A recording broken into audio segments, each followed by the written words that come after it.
Olá, amigos! Olá, amigas! Hoje o nosso Educast tem um momento muito especial. Um momento em que nós faremos um Educast diferente, numa grande parceria já consolidada com a professora Lúcia Girafa, da Pontifícia Universidade Católica, e comigo, que falo aqui da URI, Campus Frederico Westphalen. Nós estamos hoje gravando esse Educast de forma muito especial e com uma temática que é motivo de várias outras conversas e webinars que foram acontecendo ao longo deste ano, dentro desse projeto Conversando sobre Pesquisa e Ação, que a professora Lúcia coordena na nossa querida instituição parceira PUC Rio Grande do Sul. E diretamente aqui da URI, no nosso programa de pós-graduação em educação, nestas grandes parcerias que temos em pesquisas, em formação de professores nos nossos PPGs, nos nossos programas de pós-graduação, hoje nós estamos, através do Grupo de Pesquisa em Educação e Tecnologias, que é o GPET da URI, trabalhando também na nossa série de webinars do Núcleo de Inovação Pedagógica, o NIP, da Escola Politécnica, em parceria com o Grupo de Pesquisa Argos da PUC. E neste episódio em especial, nós vamos trazer uma temática também, de alguma forma, proferida já pela professora Lúcia e por todos os colegas que me antecederam, sobre o nosso tema, a formação docente e a digitalidade. O que precisamos ressignificar? Esta não é só uma temática, é uma pergunta que vamos, nestes momentos em que estaremos conectados, pensar juntos algumas evidências, algumas reflexões e também, à luz de alguns autores e pesquisas que temos realizado, buscar consolidar alguns conceitos e também olhar para as práticas educativas que estão em torno desta temática que é tão complexa e, ao mesmo tempo, tão convidativa. Então, eu convido vocês para que juntos possamos refletir e também pensar na ressignificação da nossa prática docente em tempos de digitalidade. Iniciamos, então, com a grande questão, a formação docente. Qual é o grande desafio hoje das instituições de ensino superior sobre a formação? Quando nós falamos em formação docente, nós precisamos também pensar numa outra pergunta. Os nossos futuros professores, que desejo têm em ensinar? Nós temos realmente pessoas procurando os nossos institutos, as nossas universidades, as nossas faculdades de educação? Nesse momento da história, nós sabemos que a cada 5 pessoas que vão desfrutar da sua aposentadoria, uma está entrando para a docência aqui no estado do Rio Grande do Sul. Esses dados que a SEDUC nos informa mostram que nós precisamos nos preocupar, sim, com a grande formação que é o nosso mote, principalmente das instituições formativas no nosso país, no nosso estado, nas nossas regiões. Nós também precisamos olhar para esta grande lacuna que está acontecendo diante da formação de professores. Algumas áreas, inclusive, já quase que desaparecidas do nosso universo. Principalmente as áreas exatas ou das linguagens, nós já vamos ter o desaparecimento de alguns colegas professores. Inclusive, esta passa a ser uma das preocupações, porque não só teremos a falta deste professor, mas a falta ou este apagão, como muitos autores já trazem, de algumas áreas do conhecimento que são tão necessárias para nós discutirmos o que significa a aprendizagem e a construção do conhecimento nestas temáticas que são tão evidentes para que o aluno tenha de fato uma educação integral. Uma outra questão que precisamos nos preocupar quando falamos de formação docente é entender que todas as nossas instituições, elas são regidas pelas diretrizes curriculares nacionais, diretrizes essas que deixam muito claro quais são as preocupações que num processo formativo o aluno precisa empreender para de fato aprender a sua profissionalidade docente. Uma delas é compreender qual o perfil de aluno que estaremos formando. Que características são essas que as nossas instituições, nos processos formativos, estão deliberando sobre quais são os fundamentos e a ciência da educação? Um outro aspecto que, de alguma forma, precisa de muita densidade é a questão da epistemologia. Quais são os grandes saberes que nós, como professores, precisamos ter para que as nossas metodologias, as nossas práticas docentes, os nossos processos avaliativos, de fato, sejam condizentes com esse aluno que estamos recebendo, com este aluno em formação, das características de aprendizagem que esses alunos, de alguma forma, precisam evidenciar para que, de fato, eles estejam aprendendo. E mais ainda, as relações que são constituídas nesse processo formativo. Porque não se forma um professor em 1 ano, 2 anos ou 3 anos.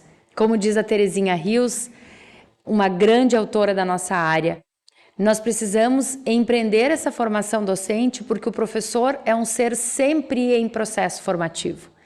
E é por isso que os espaços de formação continuada precisam estar muito alinhados às políticas formativas deste lugar, que pode ser a instituição escolar, que podem ser as políticas de gestão no município, no estado ou nas políticas públicas do nosso país.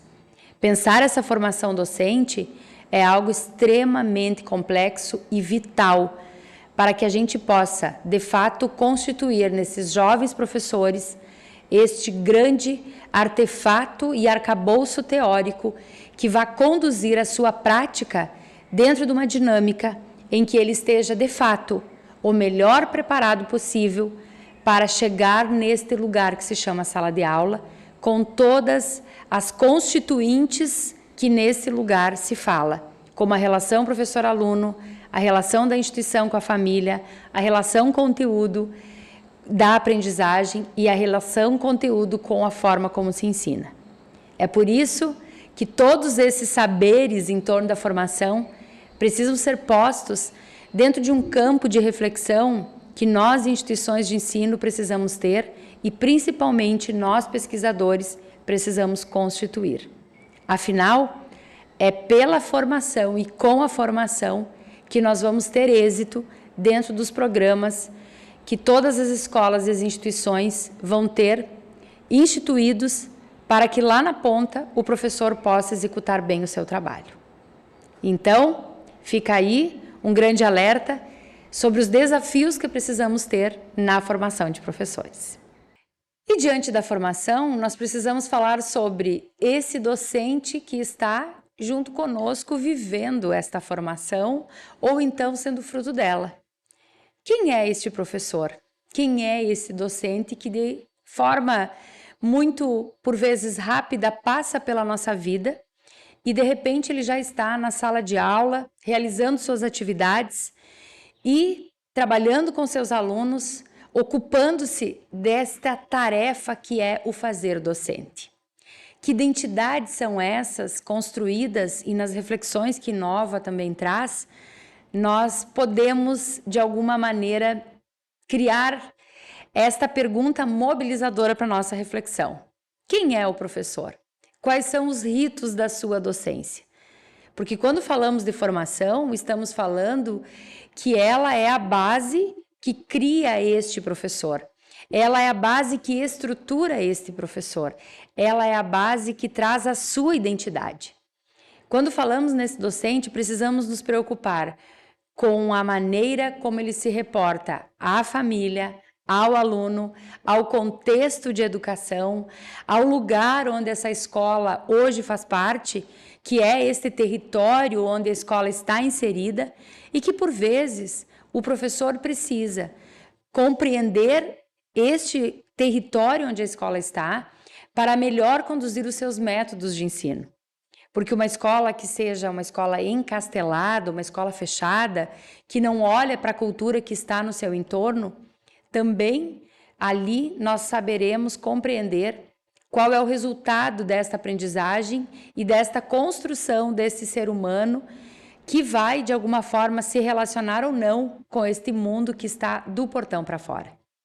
Quando nós falamos em docência, nós também temos que nos preocupar. Um professor que está passando pela sua formação, ou um professor formado, como ele se coloca na condição de um ser aprendente? Que espaços na própria escola nós temos de leitura, de pesquisa, de interpretação do conhecimento e das relações onde esta educação está acontecendo?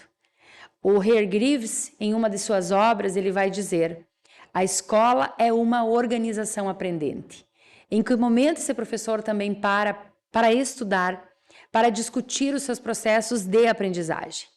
E principalmente, em que momentos o professor também passa por um processo de formação continuada em que ele consegue enxergar as complexidades do presente, as grandes causas que este aluno está de alguma forma envolvido e como ele pode ser um mobilizador para que esse aluno possa aprender melhor.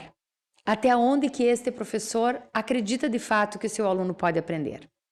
Nós sabemos que os alunos provenientes de diferentes famílias, diferentes contextos, eles também causam, por vezes, um estranhamento na docência, fazendo com que muitos professores adoeçam no seu percurso, com que muitos professores pensem suas metodologias de uma maneira que eles planejaram o conteúdo, mas chegaram em sala de aula e foram surpreendidos por outras questões. E que em algumas situações esse professor também passa por um contexto de desmotivação. Então é preciso muito cuidar desse professor, entender que esse docente que passa por uma formação continuada e que passou por uma formação inicial, ele precisa ser olhado, ele precisa ser abraçado, ele precisa ser conduzido por uma gestão pedagógica que de fato o abrace, uma gestão pedagógica que lhe dê propriedade em sala de aula. Porque aquele é o seu ambiente, aquele é o seu lugar. Aquele é o lugar onde o professor precisa se sentir bem, precisa se sentir acolhido, precisa vivenciar aquele espírito de uma construção real do conhecimento, em que a curiosidade do aluno, através do seu método de trabalho, seja sim a construção de uma educação de verdade e condizente com a perspectiva do aluno. E na contramão disso, nós também temos estudos que nos apontam professores insatisfeitos porque às vezes há uma certa apatia do aluno. Qual é a condição com que esse aluno chega até a sua sala de aula, a sua escola e que motivações são essas para que esse aluno possa aprender? Vejam que hoje as políticas públicas, elas vêm inclusive mais obviamente relacionadas ao ensino médio, fazendo com que o aluno receba aí uma bolsa para que ele permaneça na escola. E a grande questão é: será que todos nós, professores, estamos preparados para essa realidade em que, por vezes, o aluno está ali porque ele está recebendo para estar ali? Como a sala de aula, o nosso espaço, o nosso lugar de honra, o lugar em que o professor precisa estar vinculado, o lugar onde, de fato, tem na sala o grande percurso de um processo de vida que vai se transformando a partir da sua tarefa de ensinar? Eu falo a palavra tarefa, mas eu também penso que não é só o lugar do fazer, mas é o lugar onde as emoções estão muito presentes, porque aquele professor que tem aquele brilho nos olhos e que acredita no seu aluno, que traz o seu aluno para junto consigo fazer essa travessia, ele certamente vai ter um outro olhar sobre o processo de aprender. E é por isso que esse professor, ele precisa estar revestido de uma grande identidade que dê a ele a grande característica do significado de ser professor. E talvez é essa característica que ao longo dos anos, a sociedade de forma geral, fez com que muitos de nós perdêssemos esse brilho de ensinar, perdêssemos esse brilho de sermos docentes. E é chegada a hora, pós uma pandemia, pós uma situação que nós vivemos e que nós entendemos que não é só a tecnologia que vai dar conta desse processo, é chegada a hora de nós resgatarmos, sim, esse espírito de ensinar e, principalmente, o valor ao professor que hoje está dentro de uma sala de aula. A ele precisa ser dado esse horizonte de uma verdadeira e grande profissão que precisa se restabelecer na sociedade como um todo para que a gente possa, de fato, valorizar esse grande profissional que está aí, enquanto construtor de vidas e de projetos que sinalizam o crescimento de todos nós. Então, vamos para o nosso terceiro ponto, que precisamos também trazer como evidência na nossa reflexão de hoje. Falamos sobre formação, falamos sobre docência e agora é chegada a hora de estabelecer mais uma conexão a esse processo. É a digitalidade, que todos nós fomos de alguma forma chamados a vivenciar. Antes da Covid-19, da pandemia, que fez com que mudássemos todas as nossas reflexões sobre, nós de alguma forma olhávamos para as teorias, olhávamos para o conceito de cibercultura como algo extremamente distante e, por vezes, algo que não seria tão acelerado como está hoje. Vejam que, e a própria professora Lúcia, em uma das webs, ela vai trazer esse conceito. Nós estamos hoje falando sobre um processo de ensino, de aprendizagem, de vivências didáticas com o uso dos artefatos digitais, a exemplo do que está acontecendo hoje. Chegando a pessoas que não conhecemos, chegando àqueles que conhecemos e reforçamos os conceitos, mas nós estamos sim vivendo mais um período de transição, que é uma digitalização da vida, como o Nicolas Negroponte vai falar na sua obra A Vida Digital, de que nós sim fomos convidados a passarmos por esse processo. Na vida real, na vida social, nós usamos os processos de digitalização de forma muito naturalizadas. Porém, ainda precisamos virar esta página quando o quesito é educação. E vejam, estamos diante de um cenário em que a qualquer momento poderá ser aprovada uma legislação que proíbe certas tecnologias dentro do espaço escolar. Voltará, talvez, um novo tempo em que os nossos laboratórios de ensino serão a chave para que a gente possa trabalhar as aulas de robótica, as aulas de produção, as aulas makers e principalmente as aulas onde os alunos poderão utilizar-se de artefatos tecnológicos para a produção de conteúdo. Ou até mesmo, em alguns momentos, através de atividades de casa, temas de casa, que habitualmente faz muito parte da vida escolar, nós teremos talvez uma condição de viver essa cultura digital, em que os alunos poderão ser os produtores do conhecimento fazendo uso dos artefatos digitais. Em que pese as legislações que ainda chegarão, nós estamos falando de digitalidade, nós estamos falando de uma cultura digital que está posta e que nós não podemos deixar de usufruir destes conteúdos para serem, de fato, um alvo e um olhar sobre os conteúdos que nós trabalhamos em sala de aula. A aula propriamente dita, e falaremos um pouco sobre essa ressignificação no nosso último tópico de hoje, mas a aula propriamente dita, ela precisa sim ser caracterizada dentro de um olhar que ela não termina quando acaba o meu período.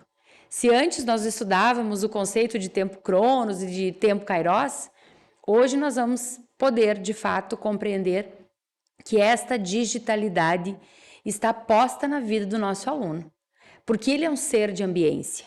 A professora Lúcia Girafa sempre tem muito isso claro quando traz as suas falas, traz as suas publicações, em que esta ambiência digital não pode ser desperdiçada por nós, porque na vida social nós já somos híbridos, nós compreendemos muito bem esse conceito.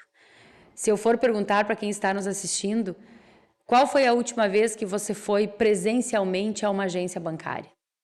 Talvez vocês devam parar de assistir o meu vídeo para pensar. Faz o quê? 2 meses? 3 semanas? 6 meses que eu não passo por uma agência bancária? Que eu não entro numa agência bancária?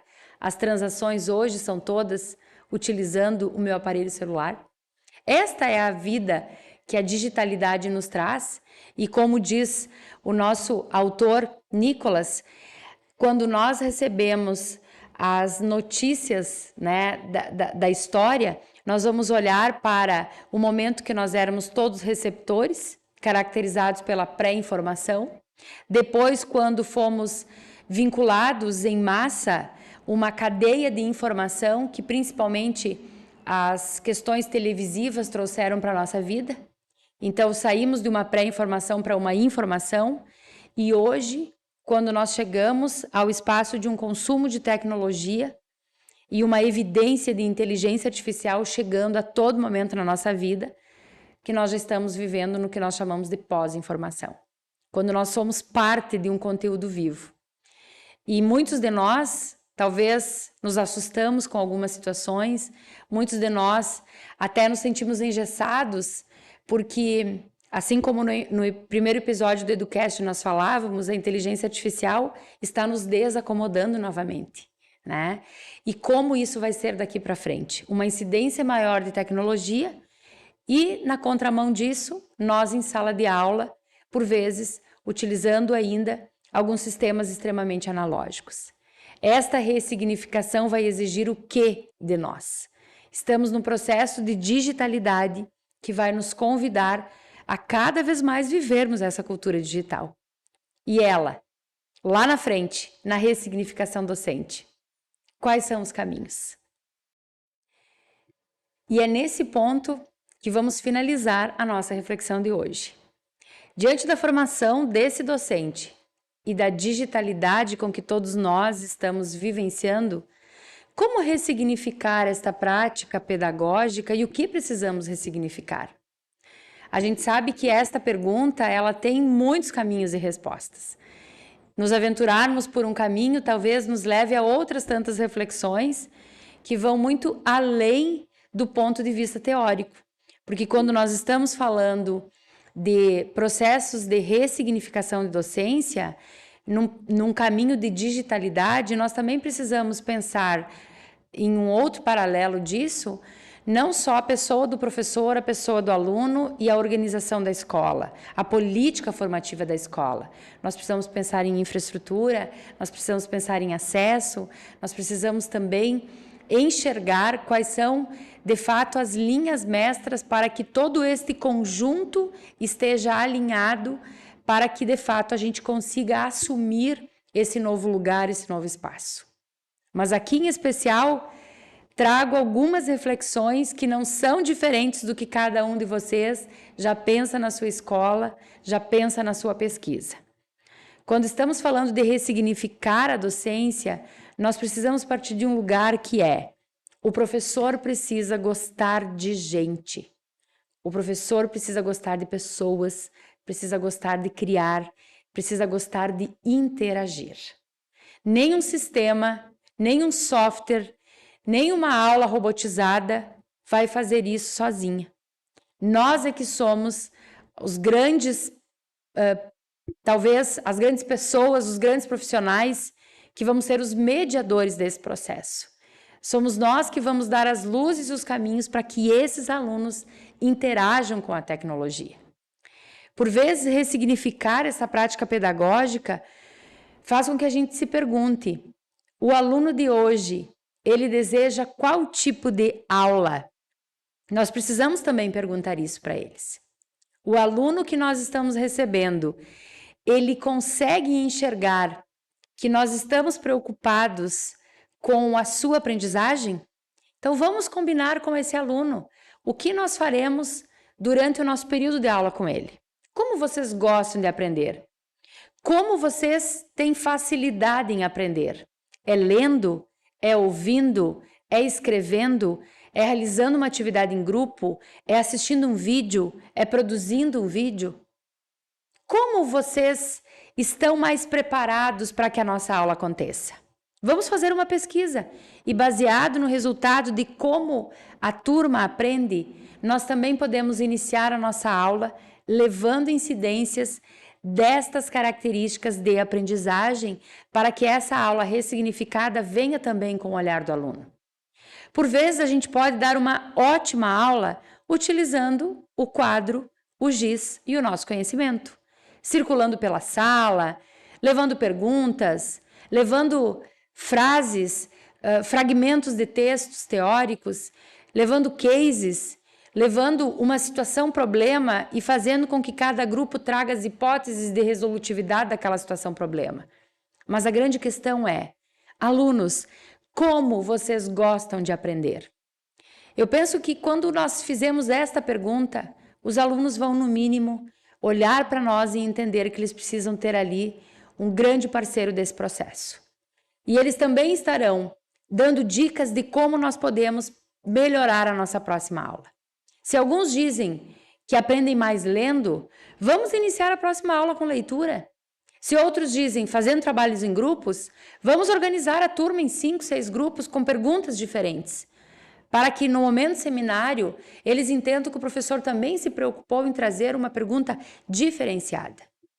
Mas, por outro lado, eu não posso deixar de considerar que se eu tenho um espaço em que o mundo está com uma vida toda digitalizada, eu também preciso trazer artefatos que os ajudem a melhorar esta experiência de aprendizagem, que por vezes dentro da minha aula será mais analógica, mas que ao acabar o meu período ou acabar o meu turno de aula, eu tenho o desafio de baixar tal software, acessar tal site, fazer uma pesquisa de busca nas animações, nos podcasts que estão na grande rede e, por que não, criarmos todo um arcabouço, uma metodologia para que ao final de 4, 5 semanas eles tenham também um produto desses que está dentro da ideia de uma produção de conhecimento ou de produção de conteúdo online.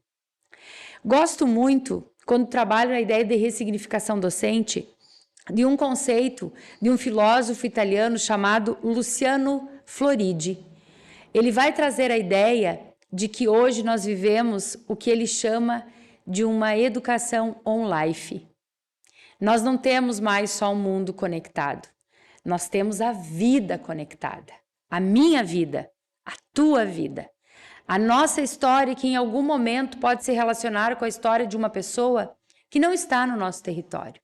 E esse conceito de um mundo online, que é um mundo conectado, com a ideia de uma vida conectada, faz com que a gente perceba que esta vida que existe, ela não está mais naquilo que a gente chamava de um contexto virtual e de um contexto real. Nós estamos falando de uma vida conectada que traz, sim, os pressupostos para que a gente possa gerar conteúdos que são conteúdos deste mundo real em que o aluno vai ser um produtor de conteúdo, em que cada turma poderá ter um repositório de aprendizagem que possa ser um blog. Em outros tempos, a família olhava o caderno. Agora ela pode acessar o blog, pode fazer comentários sobre uma produção que o aluno realizou. Assim como nós já temos professoras, professores, que ao final daquela pesquisa, quando vão apresentar numa mostra de ciências, numa feira de ciências, os alunos já dizem: você pode acessar esse QR Code que está aqui ao final do meu trabalho para ter todas as informações. Então a gente percebe que a tecnologia, ela também vem para a tecnologia digital, ela também vem para ressignificar a aula, mas para que o aluno também compreenda que ela vem junto como suporte, como fundamentação à aula que o professor traz. Ela não pode ser isolada, ela não pode ser um campo em que a gente pensa a problematização da aula desconectado desse mundo da vida que o aluno vive. E eu quero aqui trazer uma citação para que a gente de fato aprofunde esse conceito que o Floridi nos traz. Mas aqui, numa releitura baseada na literatura da professora Eliane Schemler, quando ela diz: no campo da educação, no exercício de pensar nas problematizações supracitadas, emerge a compreensão de uma educação on-life, ou seja, uma educação que venha a acontecer em contexto de hiperconectividade, em movimento, mobilidade e ubiquidade, com a presença intensa de tecnologias digitais e também de rede através dos dispositivos móveis. Esta educação on-life, ela está sim acontecendo conosco todos os dias e acontecendo também no mundo dos nossos alunos. O que precisamos fazer para ressignificar a nossa prática? Precisamos, de tempos em tempos, dar aos alunos a oportunidade deles também mostrarem o que eles sabem nesta grande rede. E fazendo com que todo esse percurso de aprendizagem na nossa disciplina ou nas nossas aulas, elas possam ser construídas gerando esses produtos e socializando esses produtos com as famílias, com os alunos das outras turmas, para que ao final toda esta grande rede esteja sistematizada. Queridos amigos, é isso que nos move, é isso que de fato nos torna cada vez mais conectados. Uma formação docente que pensa com densidade na ciência da educação, somada a essa profissionalidade dos nossos queridos colegas e de nós professores, num contexto de digitalidade, faz com que todos nós possamos repensar e ressignificar a nossa prática, com um olhar sobre o futuro, sem esquecer do presente e do compromisso que nós sempre teremos com os nossos alunos, com os nossos alunos que gostam de pesquisar e com aqueles futuros pesquisadores que vêm para fazer da prática docente uma prática de fato preocupada com cada um e cada uma que pode tornar o seu projeto de vida cada vez mais construído e cada vez mais significativo. Um grande abraço a todos e até breve no nosso próximo EduCast.